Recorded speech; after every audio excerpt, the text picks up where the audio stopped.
The king is dead, but long live the crown. Joey! Joey! Joey! Joey! Rest in peace, Dad. Kuna watu wanaopita duniani kama kivuli cha upepo, wakija na kuondoka bila alama, lakini wapo wachache walioteuliwa na wakati, wanaogeuza historia kwa mwanga. Miongoni mwao jina la Raila Amolo Odinga litaendelea kung'aa kama nyota ya alfajiri katika anga la siasa za Kenya na Afrika. Raila alizaliwa tarehe 7 Januari mwaka 1945 katika kijiji cha Maseno, kaunti ya Kisumu. Ni tunda la mapambano, mwana wa Jaramogi Oginga Odinga, baba wa ukombozi, na mama Mary ya Juma Odinga. Kutoka kwa babake alijifunza ushujaa wa kusema hapana mbele ya dhulma, na kutoka kwa mamake akajifunza unyenyekevu wa moyo na uvumilivu wa maumivu.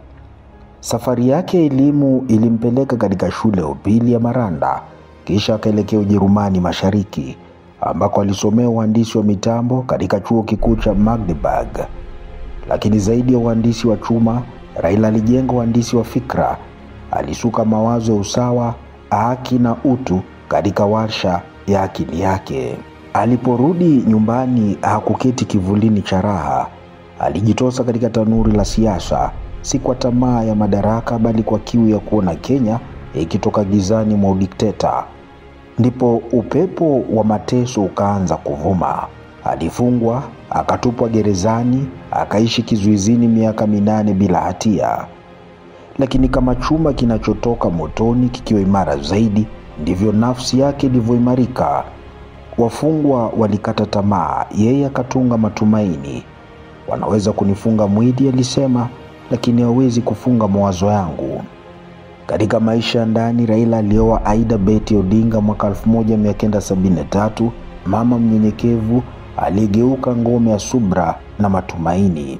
Wamejaliwa watoto 4, Fidel ambaye ni marehemu, Rosemary, Raila Junior na Winnie, kizazi kilichoshuhudia baba yao akipigania haki kwa damu na jasho. Aida kama mama wa taifa lisilo rasmi amekuwa taa iliyowaka gizani, akimchumia mumeo wakati dunia ilipomchukia. Raila alikuwa mwana wa maumivu na mwana wa matumaini kwa wakati mmoja. Kila alipoinuliwa na wananchi, siasa zikampiga teke. Kila alipodhulumiwa, alinyenyekea kwa hekima ya mtazamo wa mbali. Mara 3 alikanyaga tamaa ya kiti kwa jina la amani.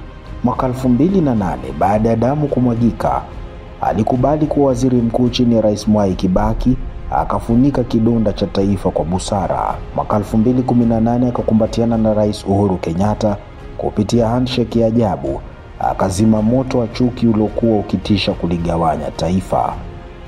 Mwaka 2024, katika wakati wa vuguvugu la Gen Z, akakubali maridhiano na Rais William Ruto, akanyamazisha ngurumo za uasi na kuokoa taifa dhidi ya maangamizi.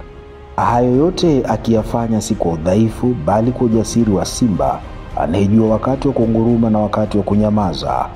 Alielewa kwamba siasa si vita vya majigambo bali ibada ya ustahimilivu.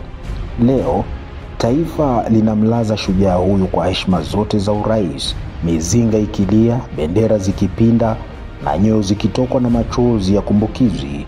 Ni taswira ya ajabu, mtu ambaye hakuwahi kuapishwa kama rais kwa kuzingatia katiba, lakini leo anazikwa kama rais wa mioyo. Historia imemnyima kiti, lakini imempa hadhi ya milele. Raila atabaki kuwa kioo cha kizazi kilichopigania demokrasia kwa roho na siasa za maadili. Alipigania Kenya yenye sauti kwa wote, maskini na tajiri, kijana na mzee, mwanamke na mwanaume.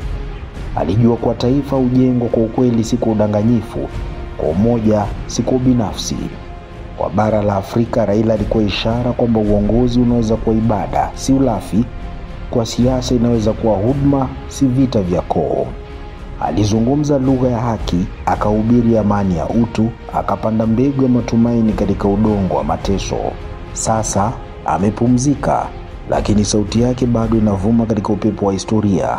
Watoto watasoma jina lake vitabuni, wakijifunza kwamba kweli Ukombozi si tunda linalodondoka, bali ni mti unaohitaji kumwagiliwa kwa jasho. Kwa wengi, Raila hakuwahi kuwa rais, lakini kwa waliotambua thamani ya moyo ujasiri, Raila alikuwa rais bila taji, mfalme bila kasri, mwanga bila cheche. Lala salama, baba wa demokrasia. Ulipanda mbegu ya uhuru kwa damu na uvumilivu. Leo Kenya inavuna kivuli cha amani uliopigania. Ulipigana vita vya wote, ukashindwa na kura, lakini ukashinda historia.